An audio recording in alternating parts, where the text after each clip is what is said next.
उससे पहले 2 मिनट का समय हम लेंगे जिसमें आप लोगों को बता देते हैं कि यदि आप इस समय तैयारी की प्लानिंग कर रहे हैं 2024 और 25 के लिए, तो 23% का फ्लैट डिस्काउंट नए साल के उपलक्ष्य में लाया गया है। इस समय यदि आप सब्सक्रिप्शन की प्लानिंग कर रहे हैं तो आप जुड़ सकते हैं हमारे साथ भारत की सबसे बड़ी एजुकेटर टीम के साथ। अनअकैडमी क्यों? क्योंकि सबसे ज्यादा एजुकेटर की टीम, अनलिमिटेड व्यू, अपनी मर्जी के शिक्षक से पढ़ने का मौका और 23% का फ्लैट डिस्काउंट इस समय आपको उपलब्ध कराया जा रहा है। रिवीजन बैच स्टार्ट होने जा रहे हैं। आरंभ वाला 2024 के लिए बैच स्टार्ट हो रहा है। रिवीजन बैच स्टार्ट हो गए हैं। हमारा भी रिवीजन वाला बैच और फाउंडेशन बैच जल्दी आएगा।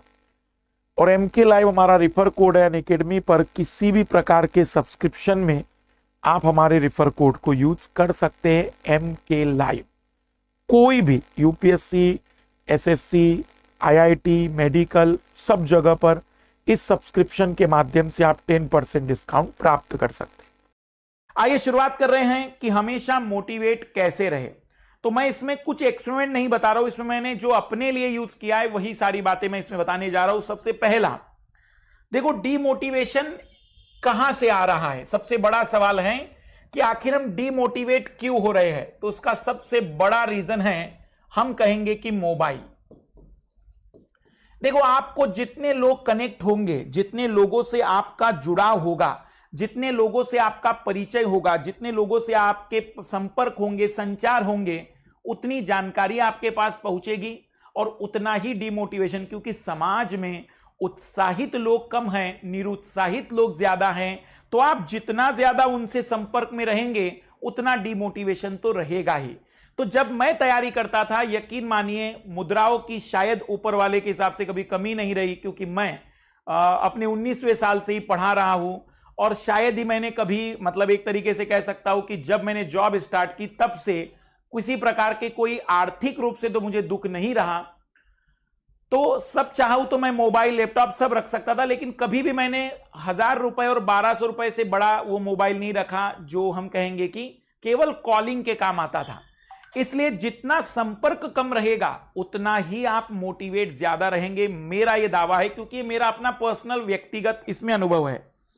अगर हम इसमें दूसरी बात कहें तो मोबाइल के बाद सोशल साइट्स, जितनी भी सोशल साइट्स हैं, आज भी यकीन मानिए सोशल साइट्स पर संपर्क बहुत ही कम है। और तभी है बिल्कुल जब जरूरत है कि नहीं, बिल्कुल सोशल होना जरूरी है। क्योंकि मैं जब आप लोगों को पढ़ा रहा हूं तो मैं सोशल हो ही चुका हूं, मैं अपने दायित्वों का निर्वहन कर रहा हूं। तो सोशल साइट्स बहुत मिनिमम। क्योंकि यकीन मानिए सबसे ज्यादा तकलीफ कब हो रही है हमारे भारतीयों को? खुद के दुख से दुखी नहीं है भारतीय, दूसरों के सुख से ज्यादा दुखी है। और यहां मैं बताऊं कितना दुख है। शॉर्ट टर्म किसी का, देखो किसी व्यक्ति ने फोटोग्राफ डाला तो सामने वाला जब देख रहा है तो उसको तो लग रहा है कि व्यक्ति अपनी जिंदगी में बहुत खुश है, लेकिन वो फोटोग्राफ तो 1 मिनट का है ना। वो 1 मिनट की खुशी और हो सकता है वो 23 घंटे बहुत दुखी हो, पर तुम्हें उसने दुखी कर दिया उस फोटोग्राफ के कारण। तो मैं सजेशन देता हूं कि सोशल साइट से कांटेक्ट बहुत न्यूनतम रखिए। ऐसी कोई जानकारी नहीं है जो आपको सामान्य किसी और स्रोत से ना मिल पाए और वो सोशल साइट से मिल जाएगी। ये उन लोगों के लिए होता है जिनके पास कोई टारगेट नहीं है, जिनको लगता है कि अब उनके जीवन में मोक्ष प्राप्ति का समय आ चुका है, जिनकी मृत्यु निकट हो चुकी है, जिन्हें लगता है कि अब उनके जीवन का कोई दूसरा विकल्प या और उनके जीवन का कोई दूसरा उद्देश्य नहीं बच चुका है। ये उन लोगों को छोड़ दीजिए। यकीन मानिए न्यूनतम रहिए सोशल साइट्स पर। और तीसरा, जितना ज्यादा हो सके सामाजिक संबंध भी कम रखिए। बिल्कुल लोगों को स्वार्थी कहने दीजिए। सामाजिक संबंधों का मतलब हुआ अपने परिवार से बात करिए, बाकी कहीं पर नहीं। मित्र की बात है तो बहुत कम मित्र बचे हैं वर्तमान के युग में। आप अगर गिने चुने कहेंगे तो एक आध मित्र आपको लगेगा जो मित्र हैं। तो बहुत ही कम लोगों से संपर्क करिए। सारी बातें शेयर करने वाला कोई एक आध व्यक्ति हो सकता है। मिनिमम रखिए सामाजिक संबंध, क्योंकि जितना दुख वर्तमान में तुम्हारे जीवन में सामाजिक संबंधों से आ रहा है ना, उतना दुख कोई भी उत्पन्न नहीं कर सकता। और मेरा तो मानना होता है कि इस मानव जीवन में सबसे बड़े उसके दुखों का कारण वो स्वयं है। और उसके स्वयं के लिए जिम्मेदार है, उससे जुड़े हुए ये सारी बातें। तो अगर एक सिंपल सी मैं बात कहूं कि हमेशा मोटिवेट रहने के लिए इन 3 चीजों को हटाइए, अब क्या करें उसे ध्यान देते हैं। कभी कभी हम खुद से भी दुखी हो जाते हैं कि हमारा जो परिणाम है वो अच्छा नहीं आ रहा है। कई बार छोटी छोटी एग्जामों में फेल होने से डर लगता है। जैसे हम कहेंगे कि हमारा मेडिकल की जब तैयारी थी तो लगातार 3 वर्षों तक हम केवल तैयारी करते रहे और फेल होते गए, तो बहुत दुख रहा, बहुत दुख रहा। तो कई बार जब डीमोटिवेशन होता था तो हम क्या करते थे कि सबसे पहला तो कमरा, हम जिस कमरे में पढ़ रहे होते हैं, जहां पर भी पढ़ रहे होते हैं, बिल्कुल पॉजिटिव एनवायरनमेंट के लिए जितनी हवाबाजी हो सकती है ना, बहुत बड़ी बड़ी बातें कि जितना ज्यादा दुख होगा सफलता उतनी बड़ी होगी, लिखते चलो, बहुत असर डालती है ये। जितना ज्यादा मोटिवेशन लाना चाहते हो कमरे को भर दो। जैसे कि आप कह सकते हैं कि स्वामी विवेकानंद जी ने कहा है कि स्ट्रगल ही जीवन है, और जहां पर स्ट्रगल खत्म वहां मान लीजिए कि मृत्यु है। या फिर हम कह सकते हैं कि कलाम साहब की बहुत सारी बातें आप उसमें लिख सकते हैं, या मैं कहूं कि भर दीजिए कमरे को जितने ज्यादा स्लोगन से, पॉजिटिव, सब कुछ पॉजिटिव। 5-10 स्लोगन लगभग दीवारों पर लगे होने चाहिए, ताकि किसी भी समय जब नकारात्मकता दिमाग में आए तो उन स्लोगनों को पढ़कर मस्तिष्क में उन नकारात्मकताओं से लड़ने की ताकत तो विकसित हो जाए। तो पहला उपाय मैं जो करता था हमेशा मोटिवेट रहने के लिए, कि हमारे कमरे में हमेशा ही जितना पॉजिटिव हो सकता है वो इन्वायरमेंट रहे।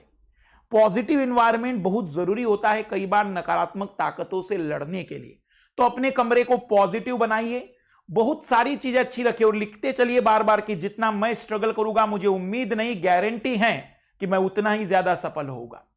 फिर अपनी मर्जी से कुछ लिखते चले जाइए कि देखेंगे अगर सफल हुए तो बहुत बढ़िया है, नहीं सफल हुए तो अंतिम परिणाम मृत्यु तो सबकी ही है, हमारी भी होगी, क्योंकि अंतिम और क्या हो सकता है, इससे बड़ा तो कुछ परिणाम नहीं है इस पृथ्वी पर। मृत्यु से बड़ा कोई परिणाम नहीं है। तो अंतिम परिणाम की कल्पना कर लेते कि क्या होगा, और मर जाएंगे, और क्या हो सकता है, बस इससे ज्यादा नहीं हो सकता है, अंतिम है ये। इसलिए आदत डालिए। दूसरा जो दूसरा उपाय है लोगों से अलग होने के बाद, अपने कमरे का इन्वायरमेंट पॉजिटिव रखने के लिए स्लोगन वाली जो चीजें हैं वो चिपकाइए। अगर खरीद नहीं सकते तो कागजों से लिखकर चिपका दीजिए। दूसरा कविताएं बहुत अच्छी होती है। आज के जमाने में भी बहुत सारी ऐसी कविताएं, बहुत सारी ऐसे वीर रस से भरी हुई पोएम्स होते हैं। जैसे कि हम कहेंगे कि लहरों से डरकर नौका पार नहीं होती, बहुत अच्छा पोयम है जिसे आप बार बार दोहरा सकते हैं, बहुत अच्छी एनर्जी देती हैं। या फिर मैंने आपको एक क्लास में एक पोयम दी थी कि कब तक मुझको रोकोगे, उसे आप देख सकते हैं। या सफर में धूप तो होगी, चल सको तो चलो, जो निज़ा फाजली जी की कविता है उसे भी आप देख सकते हैं। मैं बार बार सजेस्ट देता हूं कि 5-6 कविताएं हमेशा तैयार रखो। निज़ा फाजली जी की कविता है उसे भी आप देख सकते हैं। मैं बार बार सजेस्ट देता हूं कि 5-6 कविताएं हमेशा तैयार रखो। और जब भी मुझे बहुत दुख होता था मैं जोर जोर से चिल्लाकर उन कविताओं को पढ़ता था, जोर जोर से, ताकि अंदर से फील आ सके, एनर्जी आ सके, और मैं उन नकारात्मक ऊर्जाओं से लड़ सकूं। और तीसरा, अगर थोड़ा बहुत संगीत सुनने का भी मन होता है कई बार, तो मोटिवेशनल बहुत सारे गाने हमारे बॉलीवुड में हैं। तो मोटिवेशनल जो सॉन्ग्स होते हैं, जैसे कि आरंभ है प्रचंड जो सॉन्ग है, उसे भी मैं बार बार सुनता था। तो जो मोटिवेशनल सॉन्ग्स होते हैं ना, वो भी कई बार एनर्जी को लाते हैं। अगर आप किसी भगवान पर विश्वास रखते हैं तो आप उनकी भी गानों को सुन सकते हैं। हमें मदद चाहिए उस नकारात्मक ऊर्जा में, हमें मदद चाहिए सकारात्मक ऊर्जा की जो उस नकारात्मक ऊर्जा को खत्म कर सके। तो हमेशा मोटिवेट रहने के लिए मैंने जो उपाय अपनाए हैं वो है पॉजिटिव एनवायरनमेंट डेवलप करना, कविताएं और मोटिवेशन सॉन्ग। लेकिन उससे भी सबसे ज्यादा जरूरी मैं जो अंतिम आपके पास विकल्प रख रहा हूं, सोने से पहले अपने विषय में पॉजिटिव सोचते चलिएगा हमेशा। देखना ये बहुत भयानक एनर्जी आपको देगा, जो मैं महसूस करता हूं, और आपको ये खुद फील होगा। मैं जो देखता हूं, मैं जो महसूस करता हूं कि लगातार सोसाइटी में नकारात्मक ऊर्जाएं बढ़ रही है। ऐसी परिस्थिति में, जैसे हम जन्मजात तो आलसी थे नहीं, हम जन्मजात तो कामचोर थे नहीं, हम जन्मजात तो असफल नहीं थे, फिर आखिर ये लक्षण हमारे अंदर किसने लाए? समाज ने। क्योंकि समाज में लगातार पॉजिटिव ऊर्जा वाले लोग कम होते चले गए। और उसका एक बड़ा रीजन है, जितना जल्दी हम नकारात्मक चीजों को आइडेंटिफाई कर लेते हैं उतना आसानी से हम अच्छी चीजों को आइडेंटिफाई नहीं कर रहे। ये बहुत कठिन परिस्थिति है। जैसे अभी मेरी 2 दिन क्लास नहीं रही तो कई बच्चों ने कई सारे कमेंट्स किए, लेकिन जो मेरी 60 दिन तक क्लास रही उस पर उतना ज्यादा लोगों का ध्यान नहीं। निश्चित कुछ बच्चों ने बहुत अच्छा अप्रिशिएट किया है, लेकिन फिर भी जिस तरीके से एक परिवर्तन आना चाहिए था, हम जितने आसानी से नेगेटिव चीजों को आइडेंटिफाई कर रहे हैं ना, उतनी आसानी से पॉजिटिव आइडेंटिफाई नहीं हो रहा है। यह एक तरीके से मेरे हिसाब से पतन की स्थिति आ चुकी है। इसलिए आपके अंदर पॉजिटिव एनर्जी के डेवलपमेंट के लिए शायद अब लोग ना मिले, तो आप अपनी पॉजिटिव एनर्जी खुद डेवलप कराइए। और वो कैसे होगी? कुछ नहीं, शाम में सोने से पहले या सुबह में उठते ही अपने बारे में पॉजिटिव कहो, और सबसे पहला डायलॉग होना चाहिए देखते ही, क्या स्मार्ट लग रहा हूं मैं। क्योंकि दुनिया को अगर स्मार्ट नहीं लग रहे हो, खुद को अगर स्मार्ट नहीं लग रहे हो, तो क्या खाक दुनिया को स्मार्ट लगोगे? सबसे पहला बदलाव लाइए अपने अंदर और कहिए अपने आप से। और ये जब तक बोल नहीं पाओगे तब तक वो एनर्जी डेवलप नहीं होगी, वो चेहरे पर तेज नहीं आएगा, वो चेहरे पर चमक नहीं आएगी, जो लोग आपसे कह सके कि हां यार लगता तो स्मार्ट है, भले ही शारीरिक या कैसी भी संरचना हो, लेकिन अंदर से वो एनर्जी, अंदर से वो जो इंटेंसिटी है, जो एक चमक है, जो एक तारत्व है, जो साउंड के अंदर आता है, वो तब डेवलप होगा जब आप अपने आप से पॉजिटिव बातें करने की क्षमताएं रखते हैं। एक सिंपल सी बात मैं कहूं तो प्रतिदिन प्रतिदिन देखना, शुरुआत में कठिनाई होगी, लेकिन इस फार्मूले को अपनाना, मैं दावा कर रहा हूं 15 दिन के अंदर अगर परिणाम न मिले तो सीधा क्लेम कर दिया करिए कि मधुकर सर बहुत ही खराब इंसान है। सीधा बोल दिया करिए। मैं बता रहा हूं कि केवल 15 दिन तक एटलीस्ट 2 मिनट, शुरुआत में ज्यादा नहीं तारीफ हो पाती है, कठिन होता है, पर एटलीस्ट 2 मिनट तारीफ करनी है। कैसे? मैं बहुत ईमानदार हूं, मैं ऑनेस्टली सारे काम करता हूं, मैं मेहनती भी हूं, मैंने आज तक सारे काम बहुत मेहनत से पूरे किए हैं, और मैं सबका ध्यान भी रखता हूं, मैं समाज के लिए एक बेहतर विकल्प हो सकता हूं, और मुझे बहुत काम करने हैं, क्योंकि इस पृथ्वी पर मुझी को बहुत सारे काम करने के लिए भेजा गया है, क्योंकि बाकी लोगों से शायद काम न हो, इसलिए मुझे बदलाव लाना है, मुझे बेहतर करना है। और मैंने अपने जीवन में आज तक हर बार ईमानदारी से काम किए हैं, सबका ध्यान रखा है, मैं सभी पर बेहतर काम करूंगा, मैं अपनी मेहनत को और डबल करने का प्रयास कर रहा हूं, लगातार करते चलूंगा, मैं परिणाम लाने की बात कर रहा हूं, मैं सब कुछ बेहतर से बेहतर करना चाहता हूं, इस समाज को, इस देश को, इस समस्त इस पृथ्वी को एक ऐसे वातावरण में ले जाना चाहता हूं जहां पर सारे लोग केवल मदद करने के लिए आगे बढ़ सके।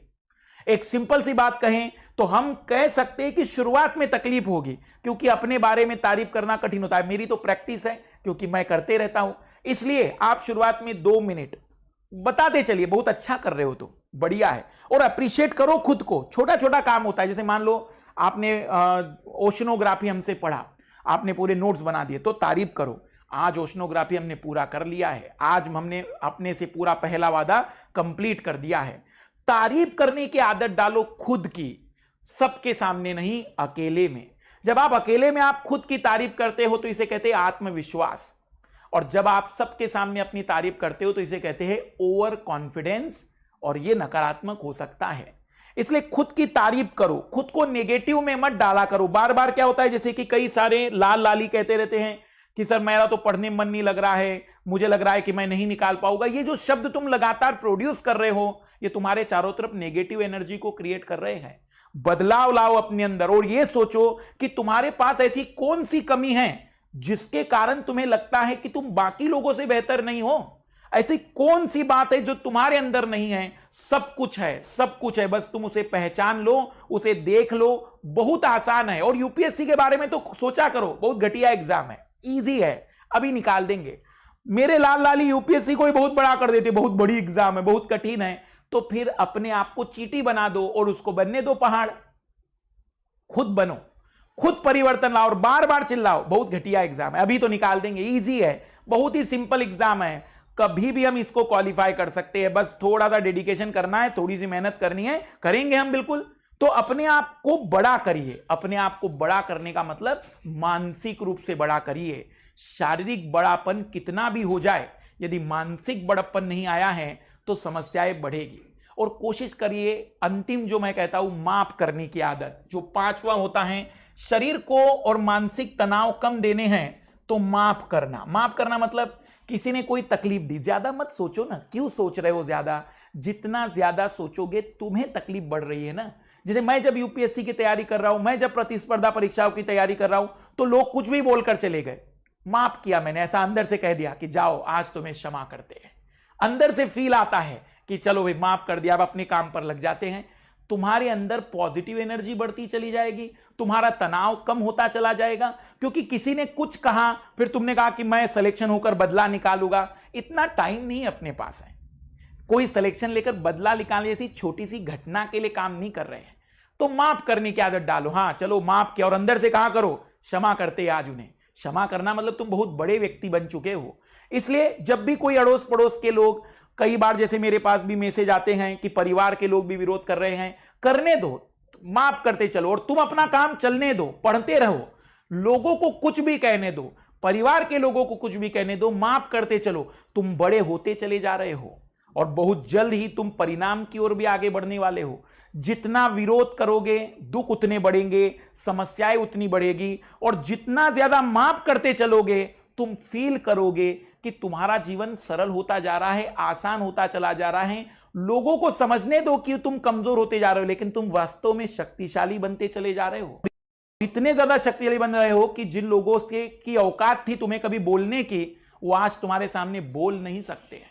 तुम शक्तिशाली बन रहे हो। समय का इंतजार करो, तुम्हारा भी समय आएगा। बस लड़ने की आदत डालो, जिद करने की आदत डालो, और अपने आप को थोड़ी तकलीफ भी दिया करो। कभी कभी जब अपने कोई प्रॉमिस पूरे ना हो तो शाम का खाना न खाया करो। अपना कोई प्रॉमिस ना पूरा हो तो जो अपने जीवन को बहुत अच्छा लगे उसे पूरा न किया करो। शरीर को जब पीड़ाएं दी जाती हैं तो वह नियमों का पालन बहुत बेहतर तरीके से करता है। इसलिए मैं अपने स्टूडेंट्स, अपने लाल लालियों को बता दूं कि जितना ज्यादा मोटिवेट रहोगे, जितना पॉजिटिव रहोगे, उतना ही यूपीएससी आपके बहुत नजदीक है।